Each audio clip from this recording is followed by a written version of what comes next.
Date is the Father's Day, 1997, and I'm talking to, let me have your full name. Ernst, Lederman. And where were you born? I was born in Breslau, which used to be the capital of Silesia, which used to be to Austria, belonged to Austria, and Frederick the Great took that part of the Austrian Empire in the 7-Year War, and in the Peace of Breslau incorporated that part of Silesia into Prussia.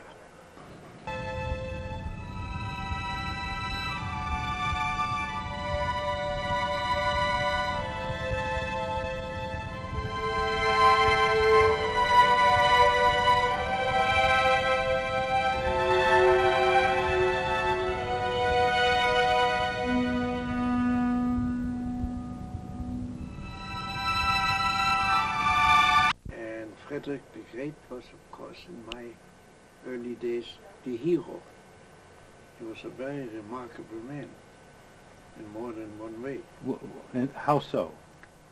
First of all, he was asked as a 17-year-old boy by the King of Saxony to come to Dresden and be his guest.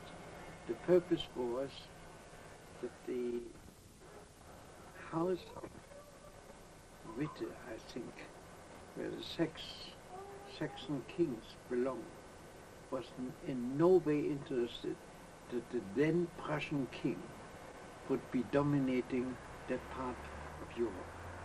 And for that reason he put him in contact with a syphilitic young lady, which in turn resulted in the castration of Frederick III. Very interesting story. What year were you born? 1911. And when did you come to the United States? When did you leave? I left Germany twice. First of all, when I was supposed to have my bar examination in March of '33, when Hitler was just coming to power in January of '33. And a colleague of mine said, Ernst, if you appear at that bar examination, they will throw you out of the 6th floor window. And at those days you took these threats rather seriously. That's because you were Jewish? Yes, of course.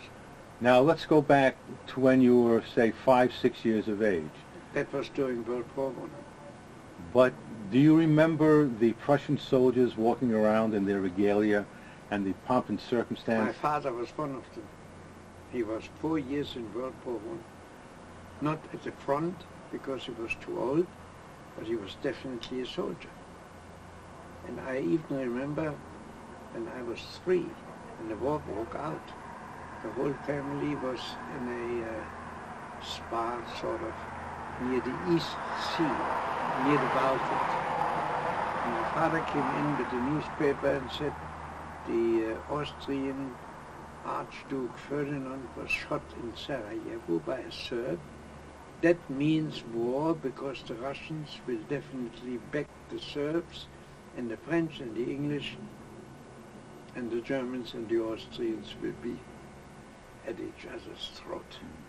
I was 3 at that time, and I remember it very well. So your father was an officer in the Prussian army? He was not an officer, no, he was. But he was a soldier. Did you ever see any of the grandiosity of that era? The grand balls they would have in the opera houses? Oh yes. First of all, in my hometown was a first-class opera house, which was usually the stepping board for Berlin, Vienna, and I was every Wednesday night, starting at age 16, in the opera. There isn't an opera that I have not seen, many times. And the cultural life in my hometown was rather, let's say, extraordinarily big, because my grandfather, my mother's father, was very active in the musical stories of the town. He had started the Silesian Philharmonic with the old Damrosch, the father of the one who eventually Walter became... Damrosch. With the old one, the father. He was a chamber music player with my grandfather, and they started the Philharmonic Orchestra in our hometown together. And so Monday night was the night when, from age 10 on, I was at the Philharmonic in my hometown. And when I was 5, we had the usual Friday night at my grandparents. My grandfather would play the violin and asked me one night, "Can you sing or whistle an A?" I said, "Of course." He said, "Then you have absolute pitch, and you start the violin tomorrow," which I did. When I was 17 or 18, there was a conflict of interest. The tennis racket won over the violin, because for tennis you had to have a stiff wrist, and for the violin you needed a very loose one. But to this day, I'm very interested in music. Usually I know when I hear 3 bars, I know what it is. What's your favorite opera? There's no such thing. I would say this: unfortunately, looking back, we were brought up in the Wagnerian admiration society. So all the operas of Wagner, we were fed with it, morning, noon, and night. It was my father's favorite. He went to Bayreuth every year with my mother, and somehow that was the start. On the other hand, I learned to recognize that during the Wagnerian period, the French, as well as the Italian, wrote their operas in a very similar bombastic style. And so, later on, I became a great admirer of Richard Strauss and Brahms.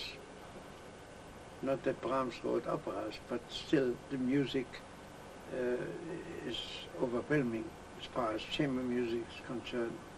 The drama in his symphonies is... What was your father's first name? George. George. What was he like?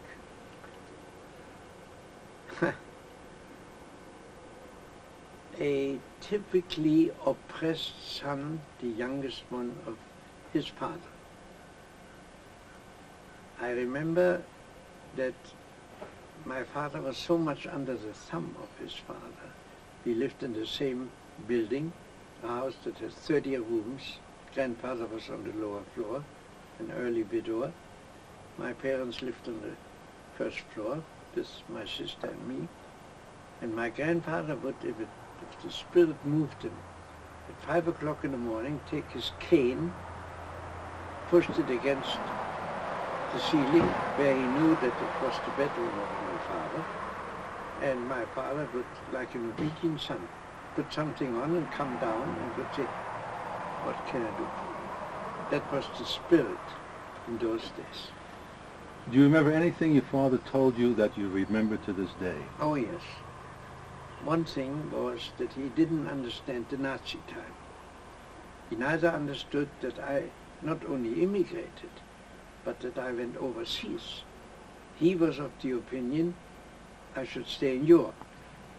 And as a student of history, I said to him, Europe will be overrun, it will be a war. I don't want to be caught either in Holland or in Switzerland, where I finally got my law degree, or in Czechoslovakia, where we had some interest. We bottled the Carlsbad Sprudel, the family did.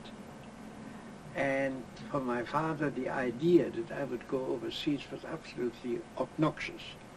He went so far, although we were actually on very good terms, to tell me, "You are a traitor on the family fortune." Whereupon I answered for the first time in a very clear and loud voice, "And you will lose it all," which he did. But I was fortunate enough to get my parents out in October 41 via Cuba. And they lived in my house in New Rochelle for 20 years. So you lived with your father until he passed away? My father lived with me until he passed away.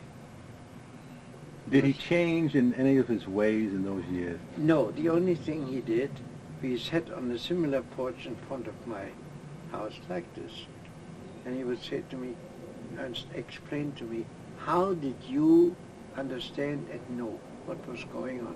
I said, because I didn't read just the business part of the newspaper like you did.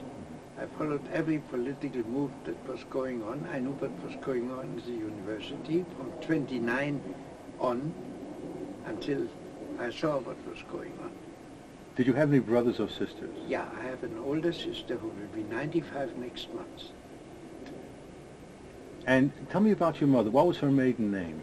Her maiden name was Lisbeth Ehrlich, E-H-R-L-I-C-H. And tell me about her. She had the intellect that my father lacked. He was a typical employee, following orders. He had a high position in an electricity concern, but come back to what I told you about his relationship with his father. He wanted to study anything either with electronics or engineering. He was very gifted for that. And my grandfather didn't allow it because he had already two sons who were academics. And he said, you go and run the factory. And my father obeyed.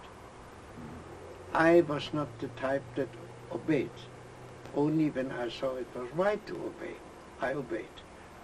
Of yourself or your children, do any of them resemble your father or your mother? Only my sister. She is the spitting image of my father. Cannot make decisions, has to think about everything for years, and then still doesn't do it. I see similar tendencies in my oldest son.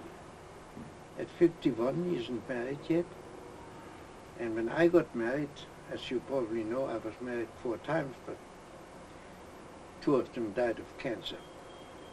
At that marriage, the 4th marriage, Frank in Florida was asked, what about you? I? My father does all the marrying for the family. There you have it. When you came to America, you came from Switzerland? No. I had to go back to Germany because my then father-in-law said to me, as a broken off jurist, you will not make a living in the United States. Besides, I had no English in my high school. Greek, Latin, French. The best preparation for the United States there is. Are you fluent in any of those languages, or just Of course, to this day. But I came to the States in '36 and took a $15 job, a $15 a week job at a furniture factory, because there I had some experiences, because my then father-in-law had arranged for me after I came back from my studies in Switzerland and my law degree to learn something practical. And I got my first job that way. However, thanks to Hitler, that firm, which had some Austrian background, was boycotted. I lost my job, and at that point I made up my mind, never again will I have a job in the United States. I joined the New York Life 59 years ago, in 1938. I'm still active, and I never regretted it. And my law background helped me a great deal with my clientele. Do you remember your first love? Sure do. Tell me about it. It certainly was not the woman I married. In the mountains of Silesia, I met a young girl. Funny enough, she looks like my youngest granddaughter now looks. Her name was Elfie, short for Elfriede. And both of us were children, but it was our first love affair. No sex, of course. But then I married fairly young. I was 24. My first wife was 20. We had no children. but we were able to save our respective parents and brothers and sisters. But then something very strange happened. After 8 years of marriage, one day she didn't come home. And she told a cousin of mine, who lives now in Mill Valley and with whom she had gone to high school, Ernst and I cannot have any children, we only got parents. And I didn't like that remark at all. We got a divorce, a rather unfriendly one, and I have no contact with her except I called her, but I thought on her 80th birthday, it was only her 79th, and she said, Ernst, your calendar is not in order. Let me clarify something. You're mentioning places like Silesia. Where exactly in the modern-day map is the place? It is the capital of Silesia is now called Wrocław, Polish.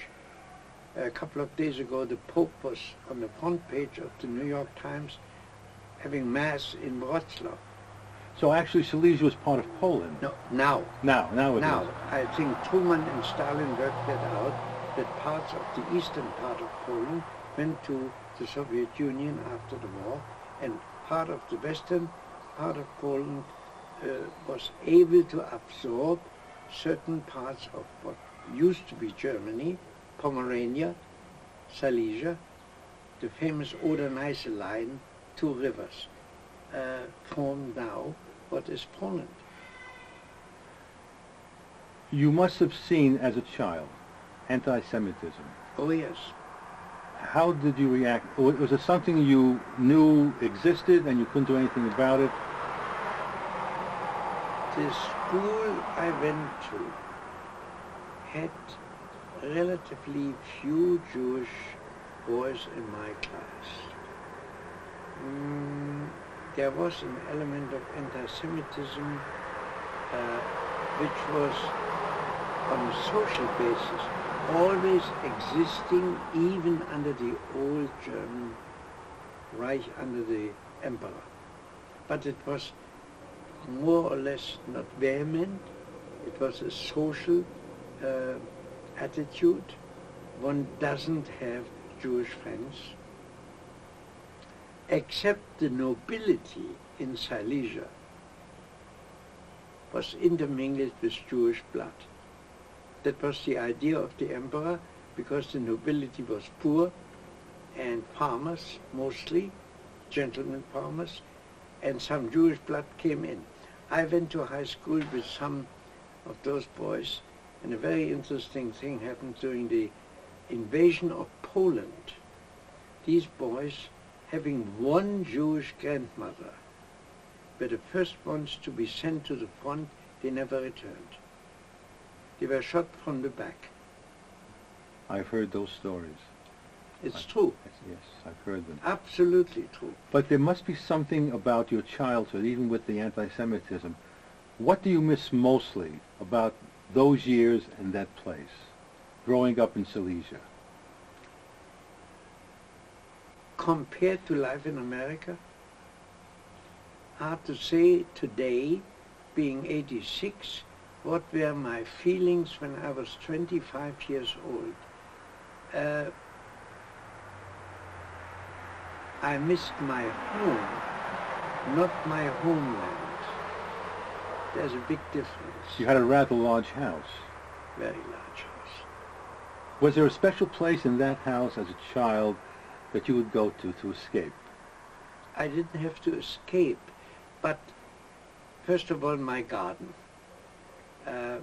My mother had taught us from the very beginning how important gardening was, the connection with soil, touching soil, seeing things grow. Another thing that happened after World War I, where there was no meat, no fish, no milk, but we lived outside of the big city, which had after all 750,000 people, where we had a vegetable garden, we had a fruit garden, we had everything that in today's diet they recommend, not meat, no fish, not too much milk. We had chickens, we had eggs, we had some meat, and we lived certainly mostly of fruit and vegetables. That is, I think, one of the reasons why my sister and I have that kind of longevity as even my father had. So outside of the genetic inheritance that family is long living, my grandfather, Lederman, father's father, was 87 when he died in 1921, which means in those days it was unusual that people lived that long. I had a specific spot in my heart. He lived downstairs and said to me, maybe I was 10, Ernst, you are too thin. I want you to be here in my place for dinner at 6:30, and then you have your second dinner upstairs. As if he thought that that would put weight on me. It never did. Although he was originally an apothecary and a chemist. But the idea of having a grandchild in a building that, in his opinion, wasn't getting enough food was a sign of love. And I must say that I spent, not as an escape, but a lot of time with him, observing him. And when he died, I had only one wish. I was at that time 10 years old. I want to inherit his parrot. And I did. And there's a very funny story connected with that parrot. The parrot died, I think, in 1929, when we had a winter the like of which I have never experienced any place. It was just so cold and nobody had enough material to heat every room. So the parrot caught pneumonia and died. And a friend of mine who is still alive and lives on the Isle of Wight and I gave this parrot a dignified funeral in a shoebox. And when we did that in the back of our garden, he said to me, Ernst, we really need a stone for that parrot. I said, I know exactly what kind of stone we need. In our basement is a vat full of sauerkraut with a cover, and on top of the cover is a stone that has just the right size. So we went and got the stone, washed it off, it stank like hell. I painted it in the color of the parrot, put down, here lies my beloved Laura, died on such and such a day, birthday unknown. And 2 weeks later, we all sat down for dinner and my father said, funny smell in the house. He sent the maid around. The maid came back with a red face and said, Mr. Lederman, there's an explosion in our basement. There's sauerkraut all over the place. My father said, how come? The stone is missing. Well, I was the one who had then the red face. And my parents laughed. And that story was told to my children, who asked me once, Dad, what kind of mischief did you do? I said, plenty. And I told him that story. And he didn't believe it. And one day, this friend of mine from the Isle of Wight came and visited in my house in New Rochelle. And the children said, tell us one story about our father. And he told them the story about the burial of the... From then on, my kids never doubted my words anymore, because they thought first this story was an invented story, but it was the truth. What languages were spoken in your household? Originally? Yes. Only German. Only German. Was Yiddish spoken? Never. No. Nobody talked Yiddish. Why? There was no need for it. Because you had been in Germany, your family had been in Germany for... 300 years in Silesia. On both ends. When your mother sang you, do you recall any lullabies your mother sang to you? No. She never sang them. We had a governess. A governess. And did she sing to you? No, but she was a very loving person. She had one principle that she took from a German poet by the name of Chamisso. Don't do to anybody what you wouldn't like to have done to you. An old biblical wisdom. Yes. But on that note, she educated my sister and myself. On that note only. Now, when my parents were finally able to leave Germany at a very late stage, my father put her, because she had been loyal to the family to the last end, they were not permitted to have household help. It was in the Nuremberg laws, unless they were over 65. So the old governess that had been in our house since 1904 stayed on and took care of our parents. My parents had a golden wedding in 1950. And I said to my sister, let's see whether this woman is still alive. And we found out she was. And we brought her over for the occasion. And she lived for 2 years in my house in New Rochelle. It sounds like your growing up household didn't have a lot of love or warmth in it, did it? No German household had that. It was Spartanic from day one on. It went so far that when I wanted to talk to my father and the door to his study was open, I had to go like this. Very respectful, very distant, yet I felt a lot of understanding on both my parents' part for myself in more than one way, because I remember I was about 15 and my mother suddenly went to my high school and said, can I switch schools for my son? He is more talented for languages, especially the classic languages, than for science. And she switched schools for me. That was an indication that she recognized very well what my needs were. And she was a very artistic woman. And my father, on the other hand, buried his feelings, except when he was once a year in a spa and I got a telephone call, Ernst, would you like to spend 10 days with me? That was the only time during the year when we had discussions.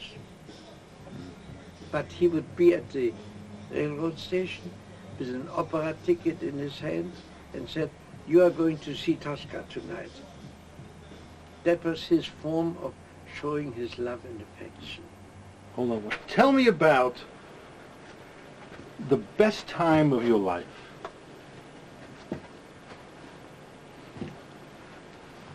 The best time of my life I spent on the tennis court.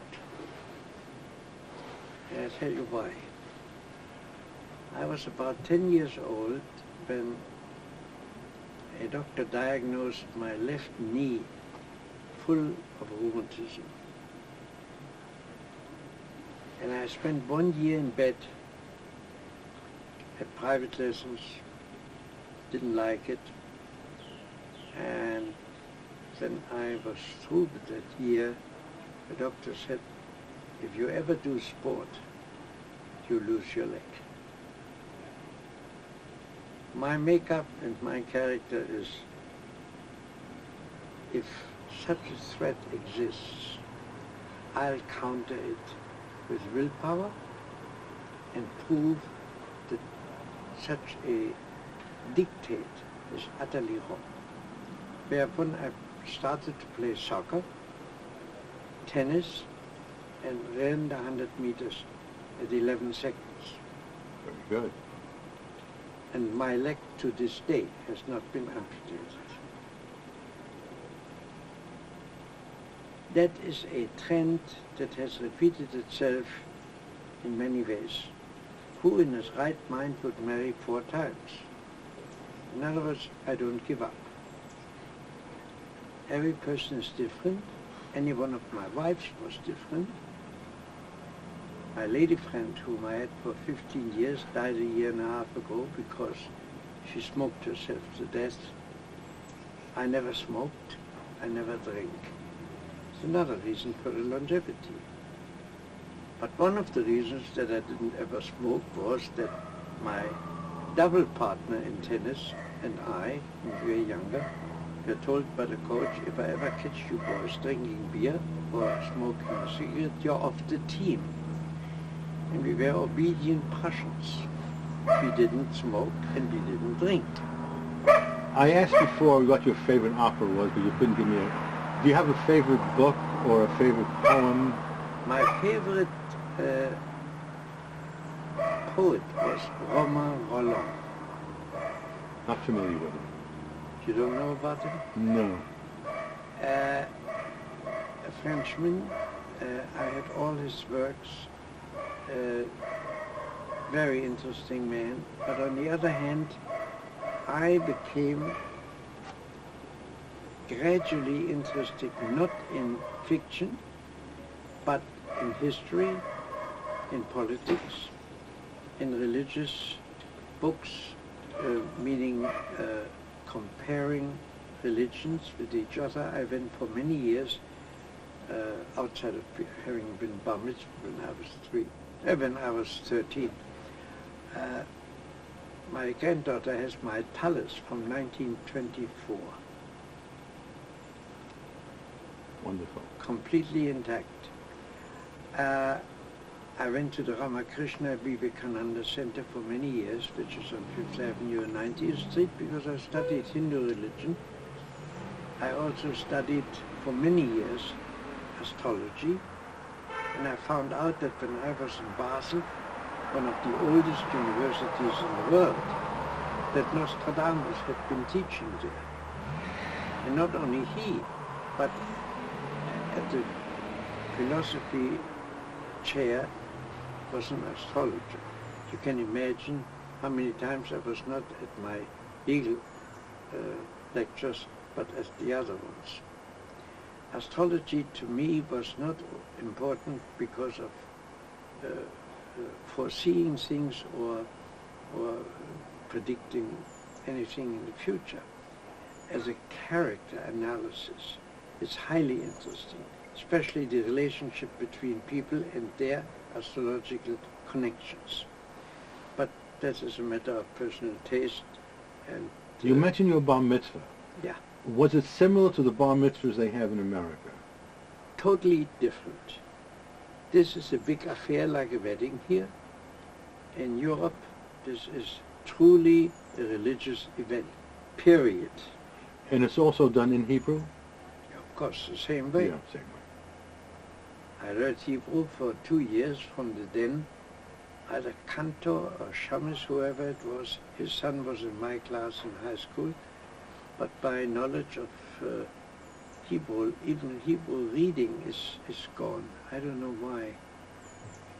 I can't follow it anymore. Although my memory goes back for God knows what little things to age 3. But the Hebrew letters to this day are an enigma for me. You said you speak several languages fluently. Yes. Do you also read and write in the languages? Of course. Have you read a book in one language translated from another and then compared them? Because there are some words you cannot translate You from one cannot language. translate. No, this is true. Not really. The only thing I know that I had an experience with my youngest son. We were in southern France together and admired a statue for Augustus, erected 2,000 years ago by the Helvetian tribes, probably forced labor, which had been slightly damaged because it faced the Mediterranean and the wind and the weather had done some damage to the face and so on and so forth, but the base was fully intact. And my son said, "Dad, isn't that all in Latin?" I said, "Of course." "Can you read it?" I said, "What are you talking about? I can translate the Latin simultaneously right now into English for you if necessary, because I could do it into German or into French or into English or whatever." Languages are never a problem to me. When I was in Spain, I picked up enough to get around. The same in Italy, in France. I had troubles in England to understand the English, but the Americans and the English are talking two different languages. Someone once said it's a common language divided. No, it's a language divided by something or other, something so simplistic. I can't even think of it. They swallow Yeah. the words. Yeah. When I went to the theater, Oh, I'm sorry. It's two countries divided by a common language. yes, exactly. I remember going to the theater and seeing a very good play by Shaw, which I also knew, and yet took me 10 minutes before I could really follow. First of all, they talk too fast, as all English people do. When you hear on channels, what is it, C-SPAN, Yeah. what goes on in the Parliament, it's a totally different language. But maybe that's Your three children, do they remind you of the people in your family when you were growing up, your mother, your father, your grandfather, yourself? None. Typical American children who are, I mean, I had no serious problems with them, but to this day I see that the two boys go very much into the family of their late mother in more than one way, whereas my daughter Jackie is a typical Lederman, determined to put through whatever came to her mind, regardless of cost, regardless of time. I see it now with her desire to become a midwife at the age of 47. Does she look like 47? No way. She looks like 27. But that's the way she is. After whom were they named? It's an interesting story. My father, George, had a favorite nephew, my mother's sister's son, who lost his father at the age of 16, like my father did. And this fellow, Frank, became like a son to him after the death of his father. So he named his son George, and I named my firstborn Frank. Now, Jacqueline Anne is called Jacqueline. Nobody in the family was called Jacqueline, but Anne was the grandmother who died very young on the other end of the family. And Peter was called after no one. The only thing is that we felt always that since Lederman is a long name, the first name should be short. That's why I was called Ernst. My father was called George. Another cousin of mine was Frank, who died in Australia. The men in the family had short names. My grandfather's name was Louis. You mentioned once before that the most important day in your life, historically, was the day that Roosevelt died. Yeah, to me, Roosevelt was a symbol of freedom. I had to reverse that to a degree because there are other things about him that are not so, let's say, desirable in his attitude towards the Jewish question and in many other ways. He would sell his grandmother down the river when it was politically necessary. That I found out later. But we read a book, talking of books and translations, way back in Germany prior to him become president, that was called Looking Forward. And that became the Bible for us, and for me the reason to go to the United States. And when I arrived, that man was the father of the country, my hero. I also felt that Mrs. Roosevelt was an outstanding personality from every point of view, social and otherwise. And I admired the man for overcoming a handicap that most people wouldn't have overcome to the degree he did.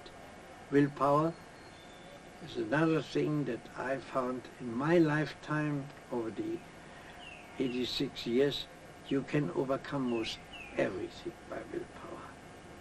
My father said once to me when he was putting me on a horse. I was 6 years old.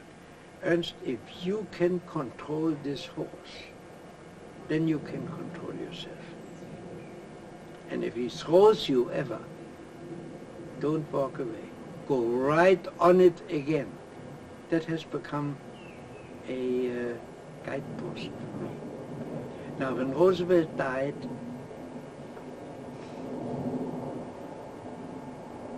I don't know.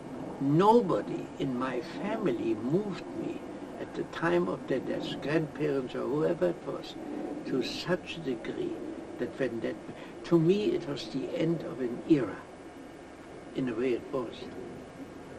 To end this on a very somber note, have you ever thought about your epitaph? About my own death? Yes. What you would like placed on your stone? Here's an interesting thing. I don't know fear, and I could give you a few examples why fear in my life does not exist. One is that for my bar mitzvah I got from an uncle in Prague 200 Liberty bonds, World War I. And when there was a death penalty for anybody who would own foreign currencies in Germany, my father, when I was studying in Switzerland, said to me during one of my return visits to Rome, Ernst, please burn those dollar bonds. I don't burn any money. I said, don't worry. I took a powder box that you use for after shaving, put most of the powder out, rolled those bonds into the box, closed the box again, and crossed the border between Germany and Switzerland in the following fashion. I didn't shave for 2 days. I knew the border guard. The border guard knew me. He was a Nazi. I had my luggage wide open. I played as if I had shortly before the border woken up, which was not the case. And I said to the border guard, I need your help. I have to shave before I go to the university. My luggage is wide open. All you have to do is go through it as usual. But I'm going into that little place where there's a toilet, and I'm going to shave. And he stood in that door, watching me while I shaved, took some powder after the shaving, did this, and the bonds were in it all the time. I knew there was a death penalty for this, but I had no fear. And the second incident was when, on another trip to Switzerland, I took my violin, which was very valuable, with me, and the similar border guard said to me, I thought you were a law student. I said, I am. What about the violin? I said, I also listen to some courses in music. Can you play? I said, of course. Play. And in the middle of the winter, at the station in Basel, on the German side, in my heavy winter coat, I put the violin under my chin, and I played the Ave Maria by Schubert until the tears ran down his cheek, and he said, go. Now these are typical examples that I am absolutely fearless, and that is my approach to death. Same thing. It has to happen one day. But how would you like the world, your family, your friends to remember you, in a few short words?